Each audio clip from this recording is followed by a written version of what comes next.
Hello, everyone. We are, of course, going to be waiting for people to come in, but starting to get people to join. As we are waiting for some people to come, you can play my favorite Zoom game, which is what's in that person's background. So you're probably already kind of taking a look at what's over this shoulder here. A couple of kind of fun things. Is it? I don't know. Like gotta have a credibility bookshelf, but is it narcissistic if on your own credibility bookshelf is some of your own books? Is that an okay thing? Not only my books. That's actually a great book by David Nihill, that first one, but I don't know if it's weird. Also, obligatory kind of picture of my wife, which she put there. And I think it actually matches pretty well to go with the microphone to represent the comedy. But as people are checking out, like I said, we're gonna wait a few minutes as people kind of get started. That is a not a film camera. That is but it's one of those Instagram Polaroid cameras. Oh, I forgot the word. That's how long technology is. It's a Polaroid camera where you can take an actual like Polaroid. It's crazy. It's weird because you can't take like unlimited photos and then just pick the best one and like move the cursor. It's like you got to actually make a good face for the single time that you take that picture. That is a Sony kind of digital camera. Fun fact about this one is broken, so that's why it's there and not actually in use. I don't know how it broke, but as I mentioned, we are going to be starting in just a moment as we allow people to join. You can also see a humor notebook there capturing some of those ideas. But welcome, certainly welcome to the event. And I'm sure we'll have some people trickling in as we get a little bit further past the hour, but we might as well jump into things. So we've only got, well, 58 minutes left together, and it's going to be a fun period in that time because I'm excited to talk to you about something that is incredibly valuable during these unprecedented times, which we know are unprecedented times because of the unprecedented number of times people have called them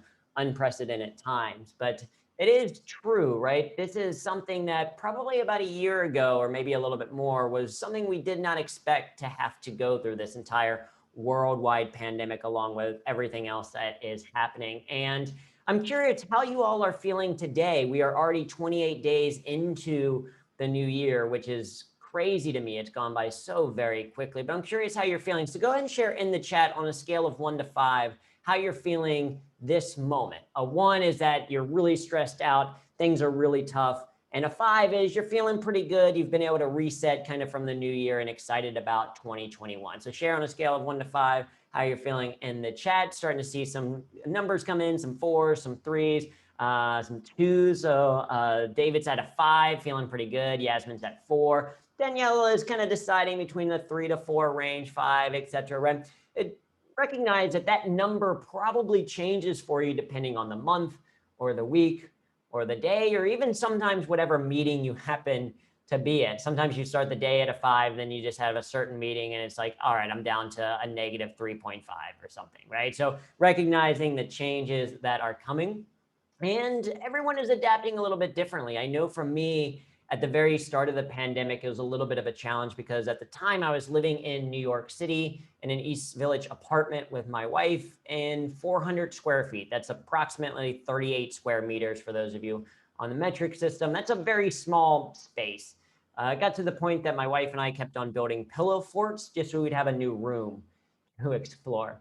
And we also were rearranging our furniture every couple of weeks. I don't know if you all have been doing that as well, but we were arranging furniture so things would feel new. It wasn't really feng shui so much as way too much time on our hands is how we were kind of dealing with things. And as you kind of already noticed, we are going to be taking advantage of the chat today. There is no laugh track. I do come from a comedy background, so I'm used to hearing laughter. I considered adding a laugh track to today. Like if I said a terrible joke, something like, a man once asked me if I wanted some free fish. So I asked, what's the catch? That's when I would hit a laugh track button and then there'd be uproarious laughter for way too long. But I think I'm hysterical, so I'd be hitting that button way too often. So instead, we have the chat. And so I'd encourage you to, 1, answer the prompts that we give in the chat, share your thoughts. Like Fabian is saying, I love pillow forts, the same with the children all the time, right? Share those insights as we go through. That's an advantage of virtual. Feel free to also put in an LOL or other things if something does actually make you laugh out loud. That's the type of feedback that is helpful for a presenter. If you do have a question, be sure to put the question not in the comment section, but in the Q&A functionality of the webinar tool, because towards the end of today's program, we're going to be answering those questions. And in the Q&A, you can actually upvote questions, the ones that you think are most important and valuable to answer. So again, be sure to put your questions in the Q&A and then use the chat function for some of those chat ideas. All of that to say, for today's very important topic, where we're going to be talking about humor that works, or how to use humor to thrive professionally. How can you use humor in a very important context at work? To understand why I'm so passionate about this particular subject, I do want to share a little bit of a background about me. And probably the most important thing to know about me is that I am a nerd. And if you are wondering what type of nerd, the answer is yes. Computer, math, sci-fi, Dungeons and Dragons, Star Wars, Star Trek, Starbucks, all of them. I don't know if we have any fellow nerds here joining us today, but certainly feel free to share that into the chat as well. But for me specifically, I'm an engineer. So I went to The Ohio State University, got a degree in computer science and engineering. And after I graduated, I started working at Procter & Gamble as an IT project manager. And I remember being in this meeting at P&G early on in my career that was so boring. It was one of those meetings so boring that you wanted to cry because of how boring it was. I don't know if you've ever been in a meeting like that. It was one of those meetings where you daydream about all the other things you wish you could be doing instead of being in that meeting. You know, you wish you could be folding laundry or imagining kind of like, you're like, maybe I need to get a root canal just so I feel something, right? One of those level boring meetings. And the particular problem with this particular meeting was that I was the one leading the meeting. And I had this realization where it's like, okay, if I'm bored while talking, the audience has to be bored while listening. And I had a bit of this existential crisis. I was like, oh no, like, is this the rest of my career? Am I going to spend the next 40, 50, 60 years of my life in boring meetings that I'm leading and then sending out boring emails and on this endless cycle? And so I was talking to my friend about it, saying maybe I made a mistake, maybe this is a wrong career path, whatever. And he's like, listen, Drew, you like to solve problems, which is true. I love solving problems. I'm an engineer. I like to do Sudoku and Ken for fun. And I don't think of them as math problems, but I think of them as math opportunities. I love solving problems. And he's like, why not solve the problem of boredom? And why not use that thing that we started doing in university? Because at university, at Ohio State, we started doing improv and stand-up comedy. And so I took his advice to heart. I started to bring in a little bit more humor into my work. I started to add stories into my presentations. I started to add jokes at the ends of my emails. I started to teach my team members improv exercises as a way to get them to know them a little bit better and to think a little bit more creatively. And as I started to incorporate more humor, I noticed two things. One, I started to enjoy my own work more. I got excited about the work that I was doing. And two, people started to resonate with it. And that's what we're going to talk about today, is this intersection of humor in the workplace, improv in business, happiness, and productivity. Now, if we are going to talk about humor, it is important to start first with a disclaimer. So if you all could read that and hit I accept, that would be great. You can even type I accept in the chat if you would like. But basically, the too long didn't read, or the summary version of this disclaimer, is to say, I do not work at your company. In fact, I'm not entirely sure what it is that you individually do. So I can't give you specific advice on your specific role. But what I have done is work with over 250 organizations in front of more than 50,000 people on this skill of humor. And the one thing that all of the organizations or all of the groups have in common, no matter whether they were people working at Microsoft or IBM, or we've worked with groups like the Red Cross, the United Nations, or even the FBI, the one thing that all of those organizations have in common is that they all deal with humans. And so today's program is not about how to be more efficient in your job per se, although there are tips for that, but it's more about how to be effective with people, something that applies across any job you might be doing. The second disclaimer is that we do believe that anyone can learn to be funnier. We think that we can help take anyone's base level of skill and improve that sense of humor. but you're also not going to immediately have a Netflix comedy special after our hour together, right? It's not like you're going to walk away and immediately be the funniest person in the world. But that's also not the goal. The goal is not to turn you into a stand-up comedian, but rather it's to help you see how humor could be part of a solution to figuring out some of the biggest challenges you have in the workplace right now. Because the reality is that while a lot has changed over the last year or so, there's actually quite a bit that has stayed the same, namely the nature of work. If you take work apart and look at how it actually comes together, you realize that work is really only 5 core skills. No matter who you are, what you do, your work comes down to 5 core things. First, you have to be able to execute. You have to know how to send an email, to complete a task, or to shave an alpaca, if that's your job, right? I don't know what you're tuning in and what you're trying to do, but if you can't execute, you probably aren't going to have a job for very long. Second, you have to be able to think. You have to solve problems, prioritize 1,000 different email requests, and figure out the perfect angle so that you don't show the chaos that is behind your camera. And yes, that is a towel taped to the wall as a way to reduce echo in this room because recently have just moved in. Next, you have to be able to communicate. You have to decipher what a customer said and what they actually want. You have to explain complex topics in a way that doesn't lead to confused faces. And you have to be able to speak the same language, right? If you can't communicate, you can't have impact, right? I love this sign. We don't speak English, but we promise not to laugh at your Spanish. That's particularly very true. Also, shout out to Daniela for correcting. Yes, KKK, that is a Brazilian LOL. I love it. Fourth, you have to be able to connect. You have to have emotional intelligence to show empathy and to make amends for when something goes wrong. For example, I'm sorry for what I said when I was hungry. If you can't connect, you can't motivate. And finally, you have to be able to lead. You have to influence people to a common goal, motivate your coworkers when things get tough, and you have to be a mentor to new people joining the organization. And I'm sure you all recognize that leadership is not a position, right? It's not because you have a certain senior title. No, leadership is an attitude, and specifically, it's an attitude in action, one that happens at every level of the organization. And that's it. No matter who you are, what you do, your work comes down to some subset of these 5 skills. And these are the things that we usually focus on. A lot of times the webinars that we go to are related to this. So the things that we did in school at university taught us these skills, or even on the job training. So we often learn how to do a job, but we never quite learn how to enjoy that job. It never seems to be something that comes up in terms of training. But it turns out that there's a desperate need for humor in the workplace, right? Because actually 83% of employees feel stressed out at work. 83%. In fact, go ahead and put a Y for yes if you've ever felt like this woman in a grocery store aisle, like wanting to melt down. A lot of times it happens if it's been a long, stressful day and you're just like, you go to the store because you need that one thing, maybe some Lysol wipes or toilet paper or whatever it is, and you just like melt down in the aisle because you can't find it, right? Yeah, put a Y for yes in the chat like Fabian, giving us a couple of Ys in there if you've ever felt like that.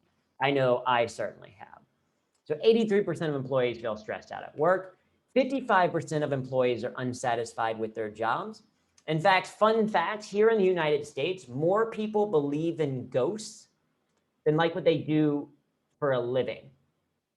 That's crazy if you think about it, right? That means to the average person, like, I want to kill my boss, but I can't because then they come back and haunt me. 55% are unsatisfied with their jobs, and 47% of employees struggle to stay happy. Of course, it's even worse in Disney World, where statistically only 14.3% of dwarfs are happy. That's 1 out of 7.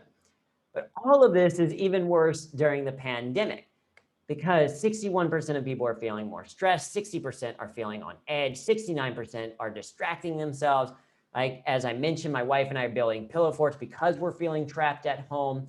Right? But you all don't need statistics to know that every day is a little bit challenging. In fact, the current way of working isn't actually working, because so many of us are now having this feeling where work-life balance feels much more like work-life survival. Because if you're working from home during the pandemic, because you never physically leave your workspace, right? Because you're working where you live, you sometimes never mentally leave it either.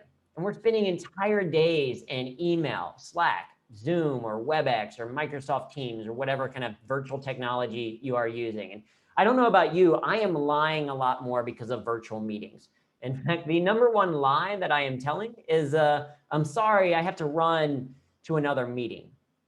Because every single time I say that lie, I'm actually lying 3 times, right? I'm sorry, I have to run to another meeting. First of all, I'm not sorry. I'm not sorry at all, because there's no reason that this should have been a 3-hour-long Zoom meeting when it should have been an email. Right? So I'm not sorry at all. Have to run, I'm working from home. I'm not physically going anywhere. And that other meeting that I have to run to is just not being in this one anymore. That is where I am headed. Right? But that's how so many of us are feeling. Luckily, though, we have a strategy to combat all of this. And it was true pre-pandemic and is particularly true during a pandemic. And that is humor. Because people who use humor in the workplace, they are more productive, less stressed, and happier. This is a picture of me on the end. I'm the youngest there on the right-hand side. I'm the youngest of 3 boys, because I say practice makes perfect. But look at me, I'm so happy in this photo. Even though I have a boo-boo on my head, right? Still so happy. But that's not it. There are over 30 benefits to using humor in the workplace, right? It helps to improve productivity, triggers new connections, boosts persuasion, builds trust. In fact, if any of these resonate with you, share in the chat which one you're kind of like, oh, I would love to be able to do that more. You can either type in the number like a menu item, or you can say, I want to, work to build rapport, or to improve my own kind of ratings in the workplace. Anything that resonates with you, go ahead and share it in the chat, because these are some impressive benefits. I mean, look at number 29, laughing burns calories. In fact, 10 to 15 minutes of laughter burns as many calories as 5 minutes of aerobic exercise, 10 minutes of dancing, or 15 minutes of milking a cow. So I don't know how you have been exercising during the pandemic when gyms have been shut down, but if it's been by milking a cow, you can just stop. Or I guess you could milk a cow and laugh at the same time to burn double the calories, right? Like, and then probably get locked up. That's a little strange, right? But these are some impressive benefits, right? People are saying 16, right? What is 16? So 16, I think, is a great one, connecting with others, or 21 to encourage and enhance our own leadership skills. Absolutely. Strengthening the immune system, something probably particularly valuable in a pandemic, right? When we are more relaxed, we have a stronger immune system. So incredible benefits to using humor. Now, of course, you all probably know that it's not all puppy dogs and milkshakes when it comes to using humor. There are some dangers. There are some negative effects. In fact, if you've ever had an experience of humor going wrong in the workplace or with a group of friends, or if you've seen it go wrong, go ahead and share it in the comments of what are some possible negatives to humor? What are some particular challenges or dangers of humor? Because again, like, it's not always going to be perfect. The type of humor you use becomes very, very important. We know in general that humor doesn't work typically for one of 3 reasons. One, or for the 3 dangers of it. One is that, yeah, it can distract people, right? People get distracted by the world around them. Sometimes we're so engrossed in our phone or other things that are happening, we don't see the beauty, like me missing some of Australia when I was there 2 years ago. It distracts people. So it's important to make sure that our humor actually aligns with what we're trying to do. Next, humor can divide. Positive, inclusive humor is a great way for bringing people together, to building stronger relationships. But insular humor can create in-groups and out-groups, right? If you have a bunch of inside jokes with someone, and someone new joins the organization and they're not kind of in on those jokes, they can feel excluded. It's kind of like Michael Scott from The Office saying, like, I love inside jokes. I would love to be a part of one day. So you can use it, can be as a way to divide people. And finally, it can also be used to disparage if people kind of talk. It's sometimes mocking other people, or as Alexander says, it's sometimes it could be hurting someone's feeling. Absolutely. At its best, humor is a positive force for good. At its worst, it's a tool to suppress ideas or destroy self-esteem.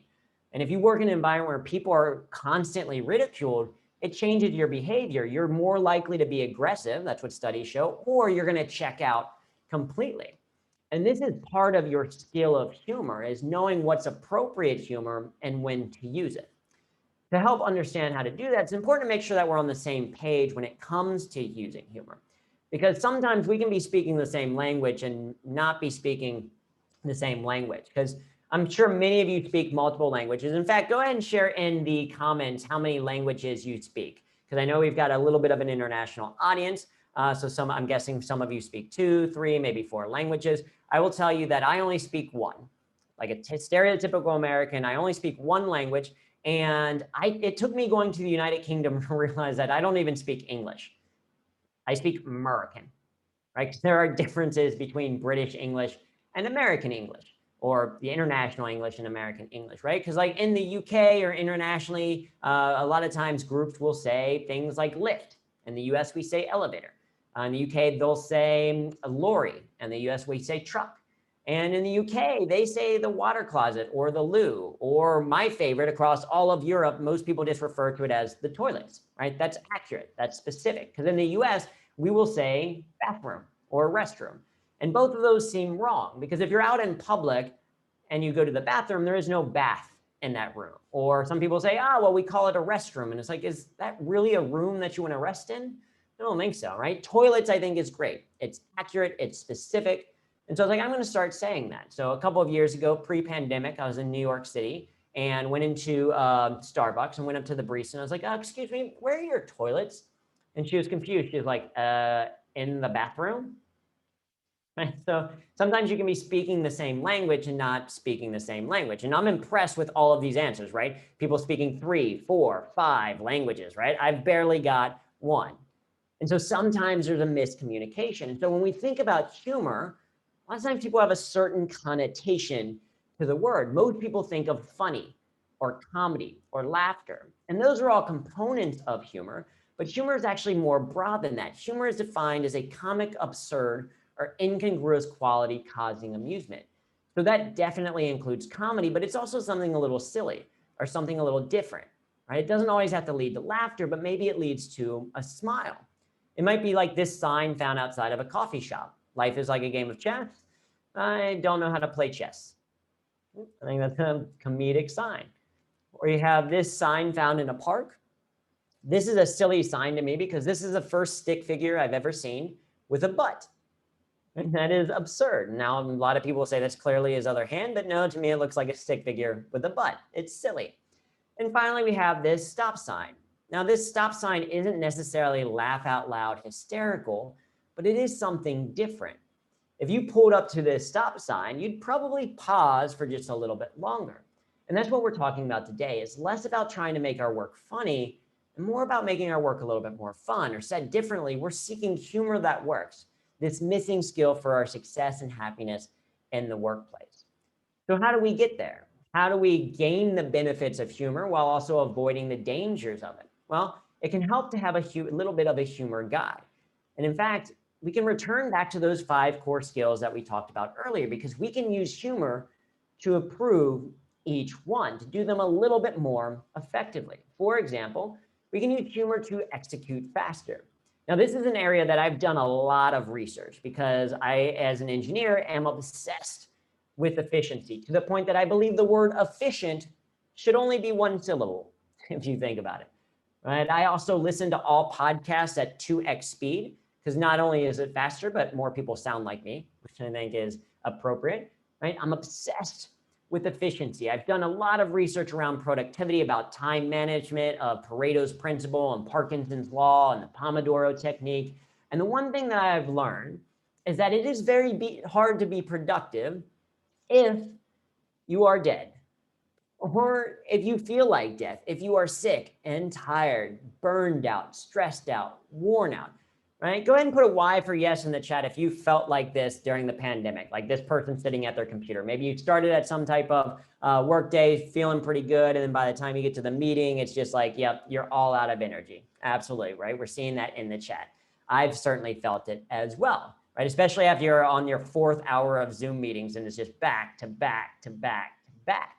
And this is a limitation of time management, because it doesn't matter how much time you have to do something if you don't have the energy to do anything with that time.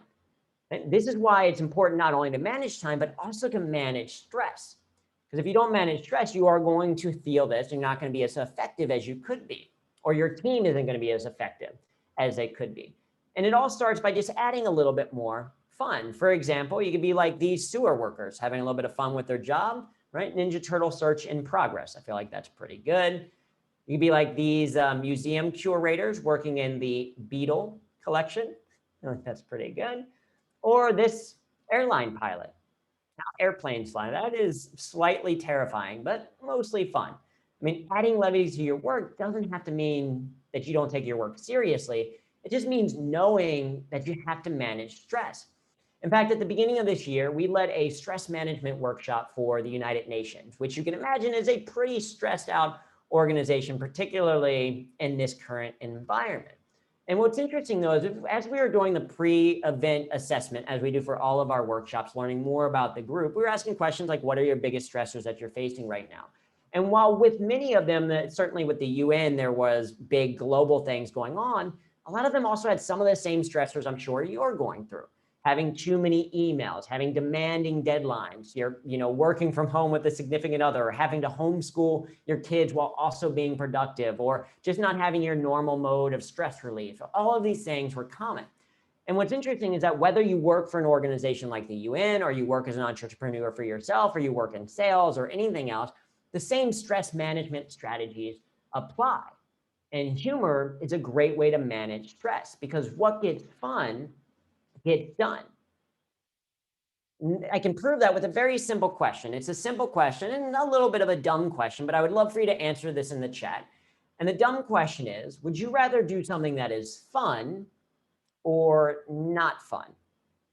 Okay, go ahead and share in the chat which one you would rather do, something fun or not fun. Okay. Like I said, it's a dumb question, but an important one. Fun, fun, fun. Caps all fun, right? Fun. Fun as always. Of course, fun, right? Some people say it depends, right? Is the thing that's fun, is it illegal? Because I don't necessarily want to do that, or is it going to cost any money, right? But for the most part, people would say fun. So it stands to reason that if you were to make your work a little bit more fun, would you be more engaged in it? Or if you were to make your emails a little bit more fun, would people be more likely to respond? Or if you're to make your meetings a little bit more fun, would people be more willing to attend? And the research shows us the answer is yes, right? Because what gets fun gets done. It can change the way that we think about things. But I'm guessing this is probably something you already do a little bit. It's just, how can you be more intentional with that fun? How can you do simple things like turning a task into a game? Or just being very strategic about your stress management. That's what we do in our stress management workshop, is we say, hey, create a list of your top 10 stressors, and then here are 4 strategies that you can use for each one. Maybe you can reframe it, or you can reject it, or you can relieve the stress after it occurs. But it starts with a little bit more intentionality. So that's number one, how to use humor to execute faster. Up next, we can use humor to think a little bit smarter. Because according to some futurists, strategic thinking is going to be the most important skill for the 21st century. It's what's going to help prevent us from our jobs being automated by machines, is that strategic thinking. And yet so often we get locked in a certain way of how we think, or we get so focused on a problem. Go ahead and write tooth in the chat if you notice the missing tooth. Write tooth if you notice a missing tooth before I even said anything, right? You take a look at this picture, you probably start to see it. Might notice, okay, that person is missing a tooth. Right? So write tooth if you've noticed that. I'm sure many of you have, right? We get some laughter along with it. Now, go ahead and type eyebrow if you notice the missing eyebrow as well, right? David is already on board of it. Because so often people see the tooth and completely miss the eyebrow, at least at first, right? The longer you look at it, maybe the more likely you're to notice. But so often we get so focused on a singular idea or a singular problem that we miss the bigger picture. Including during the pandemic. You probably know some people who are so obsessed with I wish things could go back the way they were. And rather than moving on or finding ways to adapt, they just obsess over that. Rather, we can use humor to start to think about things a little bit differently. You can say, okay, how do we take advantage of the fact that things are virtual right now? What things can we set into place so that once travel resumes again, we're excited for it and we're ready for it? Or how can we take advantage and do some webinar series and talk to an entire group of people internationally all at once, right? You start to see the perspective a little bit differently. And humor can help us to solve problems. In fact, in one study, they found students who watched a 30-minute comedy video before trying to solve a problem were 4 times more likely to solve that problem than students who watched no video or a math video, right? Just by experiencing humor, we start to trigger new connections. In fact, that's maybe some of what's at work here. Like, I love this creative problem solving. This was a place where the landlord wouldn't fix a leaky ceiling. So they decided to turn that into a way of watering a plant. Right? That is a creative solution. Or you have this movie theater, current construction phase, now playing drywall installation, pretty creative. Or you have this person stopping people from stealing her luggage. That is amazing. You are not going to lose, like anytime your luggage thing goes around the carousel, you're going to know exactly which one is yours. Sometimes the solution itself is funny, like here, but you can also use humor to warm up creatively. That's what we do for the FDA here in the United States. Is every year, at least pre-pandemic, they would run these boot camp sessions where they wanted to train people, and as part of that training, they would go through some problem solving. So we would come in and teach improv exercises to their teams as a way to build relationships, but also get them thinking a little bit differently, thinking in this yes and mentality so that they can be more collaborative versus competitive, so that they could create a greater good. That's what humor can do, because a spark of humor can ignite a spark of insight. That's why we encourage you to find ways to add a little bit more levity, especially if you're going to do any type of problem solving with your team. Have them do an improv exercise. Have watch a quick 5-minute video before you go into that mode so that you start to warm up the brain. Next, we can use humor to communicate better. Right? This is especially true in a virtual environment because so often our virtual audiences look like this. They are distracted, they are disinterested, they're disengaged. But this isn't new. Even pre-pandemic, most of our audiences look like this.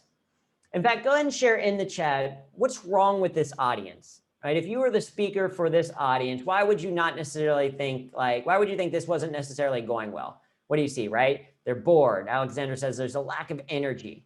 Absolutely, right? Maybe you can start to notice that they're distracted a little bit, right? You take a look and it's like, oh, okay, yep. About half the audience is on their phone or on their computer. The people who are paying attention aren't necessarily very excited about it, right? Yeah, they're bored. And this person here in the corner, maybe you notice, is either sleeping or literally suffered from death by PowerPoint. And that is tough.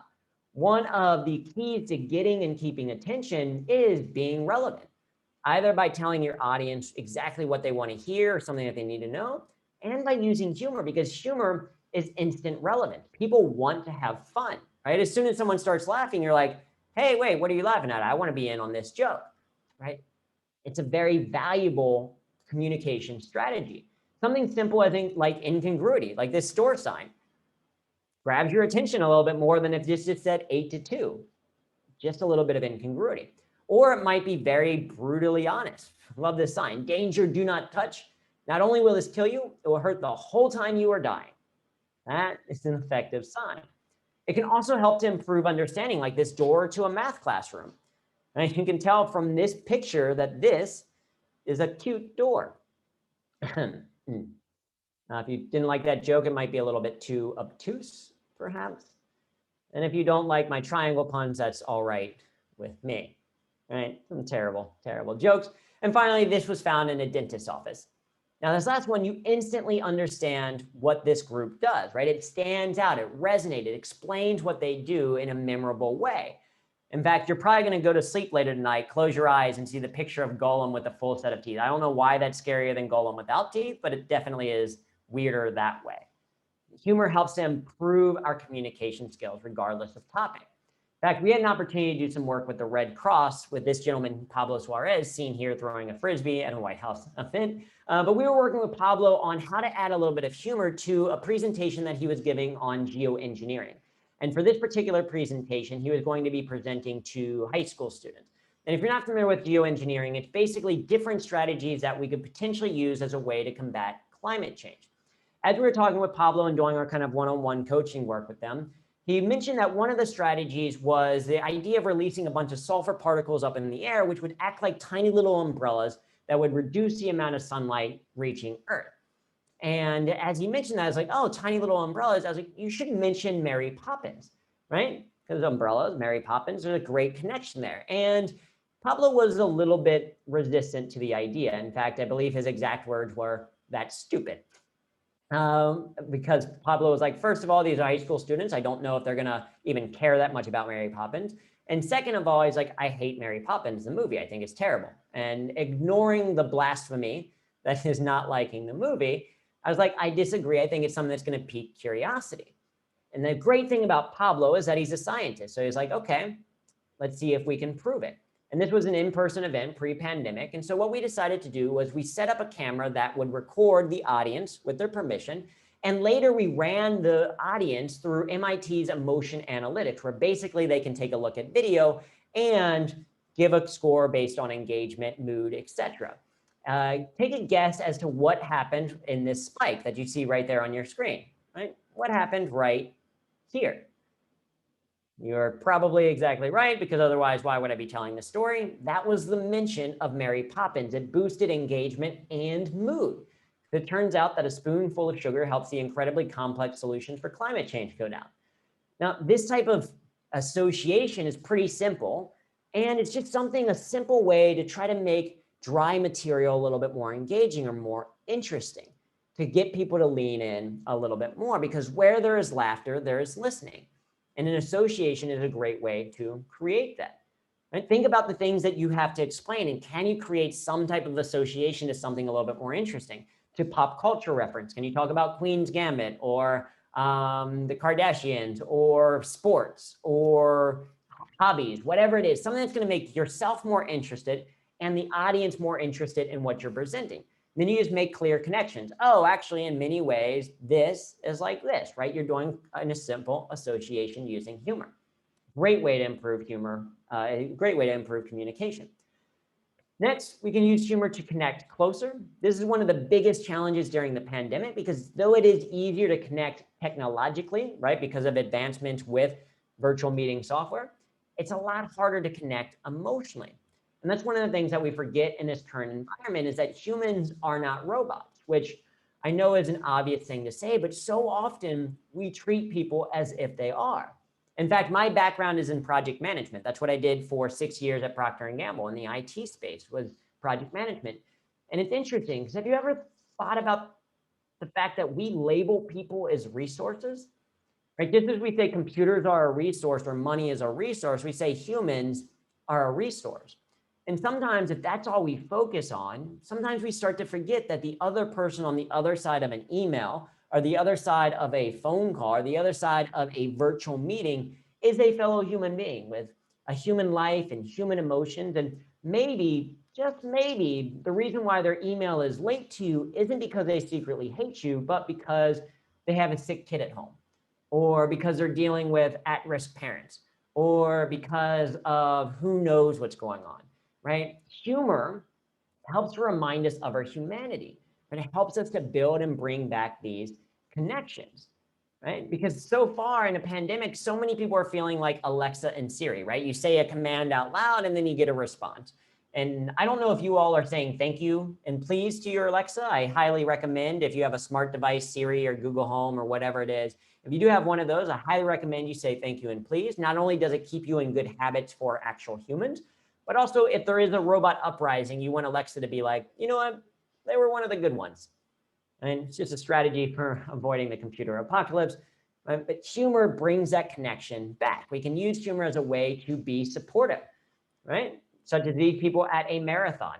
I love that sign. Worst parade ever for a marathon, or 26.2 because 26.3 would be crazy, right? Simple way to support. We can use humor by finding social activities to do, even virtually, like playing the board game Pandemic during a pandemic. That seems appropriate. Or it could even be doing something like a virtual improv class. This is what we do with a lot of different groups, is finding ways to have a little bit more fun with videos on and people connecting at a real level. Whatever your method, your goal is to use humor to build connection. This is something that we did with the FBI. And people are often most confused by the FBI being on our client list. They're like, wait, are you teaching the FBI how to be funny when interrogating terrorists? Like, what exactly is that for? And it's like, no, the FBI has an Office of Private Sector. And as you can imagine, it's intimidating to be contacted by the FBI. But the group here, the Office of Private Sector, their main role is in working with CEOs and senior leaders of certain organizations to build strong relationships so that they can prevent things like embezzlement, fraud, etc., cybersecurity, that they can be more on top of things early on. But as I mentioned, the FBI is a little bit intimidating. In fact, it's the most intimidating group I've ever presented to, because it was a live event pre-pandemic. And I'll tell you, it was the first audience that I ever presented to where 90% of the room was armed, right? Where 90% of the room had a gun on their side. A little bit intimidating, but that was exactly why they wanted to use humor. They wanted to learn how to be more approachable, how to build rapport with people, especially in challenging environments. And humor can help you to do that, because when you get people laughing, kind of saying, hey, we're on the same side. We taught them our 3-step process for more effective communication, starting first with asking interesting questions, and then when responding, telling compelling stories, and finally finding positive ways using yes and to continue the conversation, right? Conversational techniques that anyone can learn that can bring a little bit more humor and levity into those interactions. Ultimately, to humor is to human. I mean, do you think it's a coincidence that they both start HUM? And the answer is yes, it is actually just a coincidence. They come from different root words, but it sounds really good, right?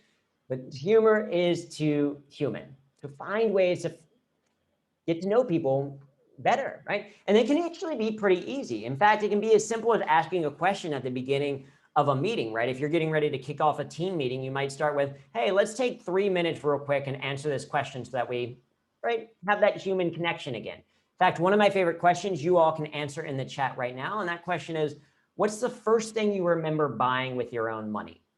First thing you remember buying with your own money. It could have been something that you bought as a kid because maybe you like did some chores and got an allowance, or because you did some work somewhere, or it might be something out of school, you got a job. But what was the first thing you remember buying? We're taking a look at this.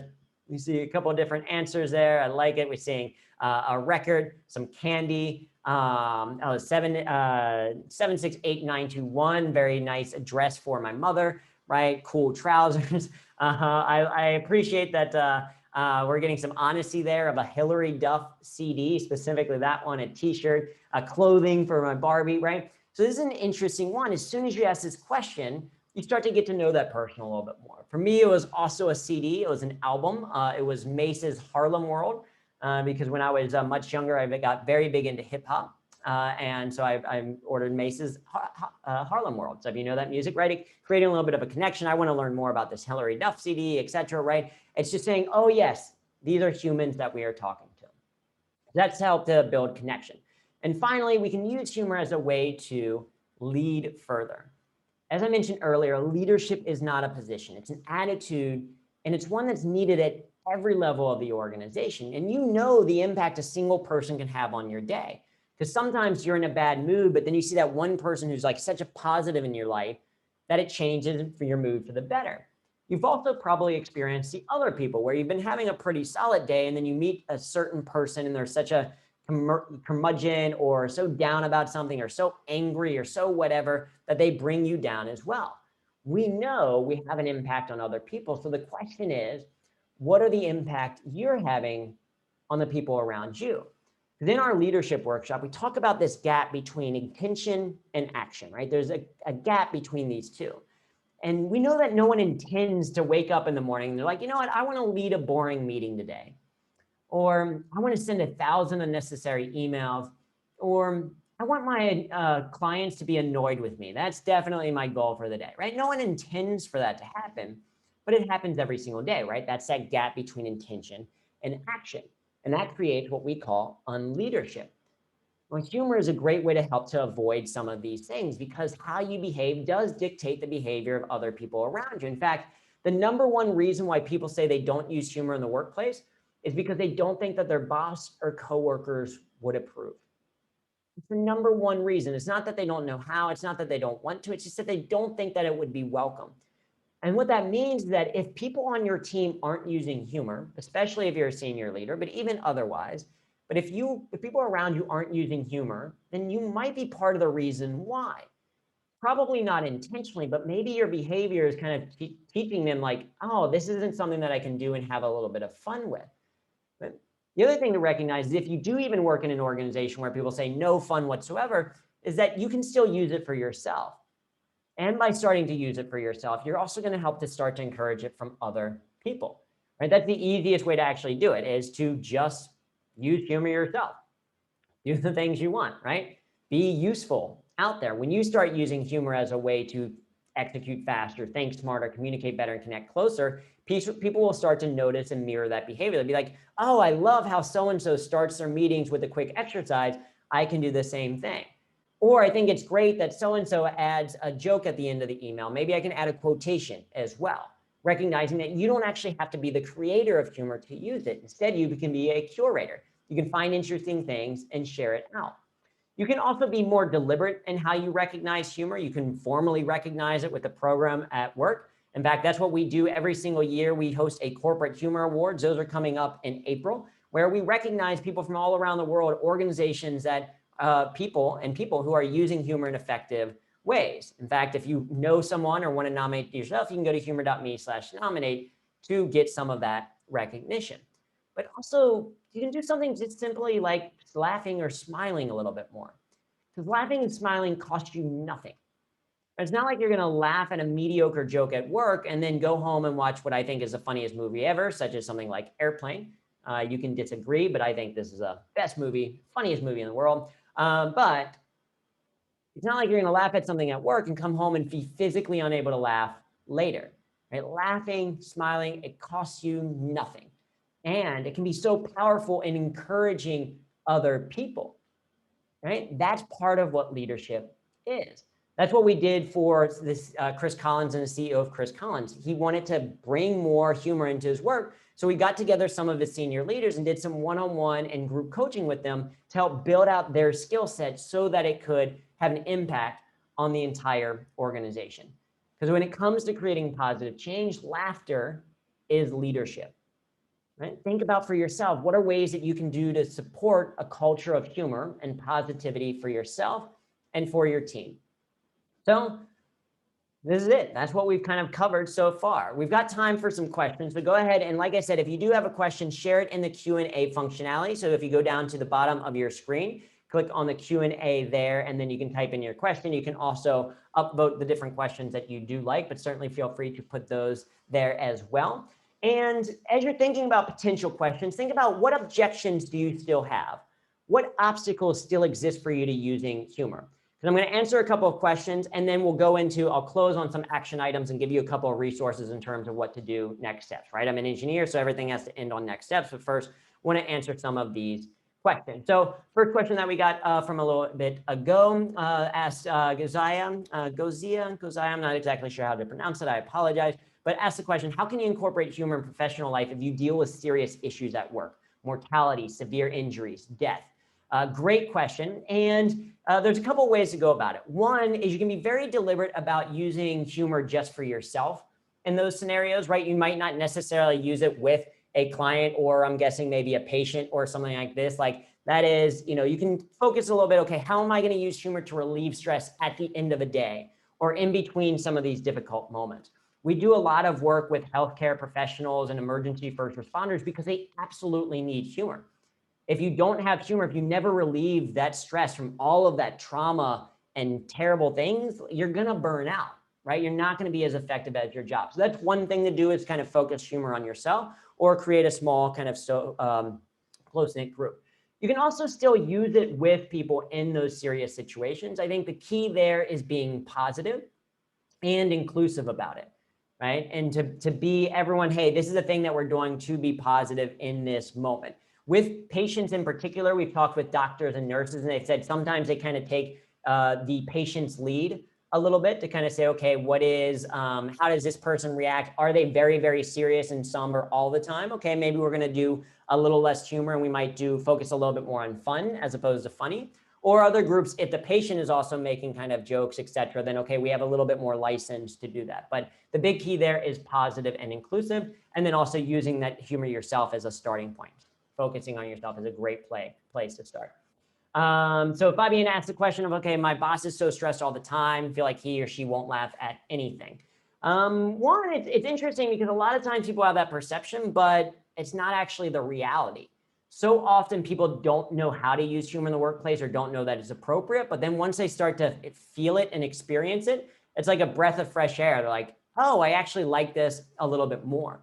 One way you can start to get to know someone's sense of humor a little bit better is to just kind of ask them a question of like, hey, you know, I'm looking for some recommendations of some, you know, something to watch online. I'm looking for something kind of funny. What do you enjoy watching? What, you know, are there any TV series that you really like? Or is there, you know, a movie that you recommend? And by doing that, you start to get to know their sense of humor a little bit better. And then you can kind of start to adapt your sense of humor to it. The other thing to keep in mind when it comes to kind of using humor around leaders is using humor not for the sake of being funny. The goal shouldn't be that people think that you're a hysterical person. The goal instead should be that you want to be more effective. And when leaders seeing you use humor that way, it becomes less of like, oh, that person's always making jokes, and more about, wow, I really like the way Fabian started with the story because it got our entire client base engaged in what's going on. Or, oh man, I love the rapport that this group is building together with each other. Like, why is this team doing so well and so strong? Oh, it's because of the humor that they must have used. So keeping it very closely and tied to the intention or the goal that you want to achieve is another way to do that. That being said, sometimes there are some people who are just like, nope, stuck in their own ways. The thing is to make sure that it doesn't prevent you from using humor. Don't let it stop you from finding ways to add a little bit more fun to your work. One of the ways that I use humor kind of throughout my day is if I get bored while processing emails, I'll start to read each of my emails in a different accent in my head. And it's absurd, it's silly, but it keeps me more engaged. And that's something that no one can stop me from doing, right? Even if I have the most strict boss in the world, the boss can't come up to me and be like, hey, you're reading emails in an accent in your head, stop it, right? It's not something that they can control. So that's another thing to keep in mind. Anonymous attendee asked, what do you know about laughter yoga and laughter clubs? So I'm aware of laughter yoga, laughter clubs. Basically, if you're not familiar with laughter yoga, it's kind of based on this premise that there are a number of physiological benefits to laughter. It helps to increase the blood flow through our body. It helps to decrease muscle tension, helps to boost our immune system, helps to burn calories, all of those things like I mentioned before. But what's interesting is that our body doesn't know the difference between a real laugh or a laugh that we're kind of forcing. And so laughter yoga is this process where a laughter yoga instructor can then get people to laugh because you're doing a certain set of exercises, and then you gain those physiological benefits. So I think it's great for some people. I will be perfectly honest, I'm an engineer. It's not quite for me. I think I would much rather go to an improv class or watch something really funny, just because it's a little, not touchy-feely, but it's a little bit different than what I'm kind of like super into. But I know a lot of people where it's incredibly beneficial, and it can be a great way to relieve stress. So I think it's a fantastic thing for the people that really resonate with it. And I'm the type of person where it's like, I'm more than open to trying it, like almost anything. As long as it's not like illegal or too dangerous, it's like, yeah, I'm going to try it. So if you're like, what is laughter yoga? Maybe I would like it, maybe I wouldn't. Give it a try, and you might see that it's really helpful for you. Anonymous attendee says, some studies suggest that using humor is beneficial for men, but makes women less credible. Absolutely. So there is an important distinction between the use of humor between men and women. In fact, in one study, they found that when men used humor in the workplace, they were met with a positive response 90% of the time.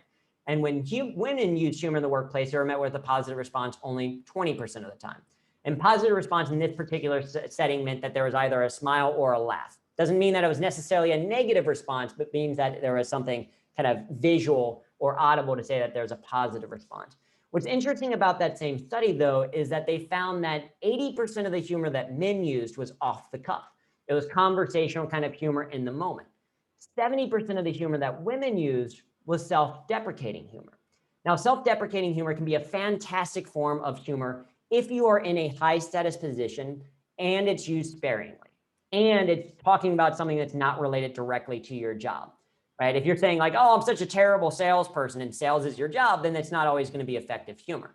But the other two factors are really important, right? So if the only type of humor that you use is self-deprecating, people are more and more likely to stop laughing at it because they're like, wait, is this a pity party situation, or does this person really have low self-esteem? Is it even appropriate for me to laugh?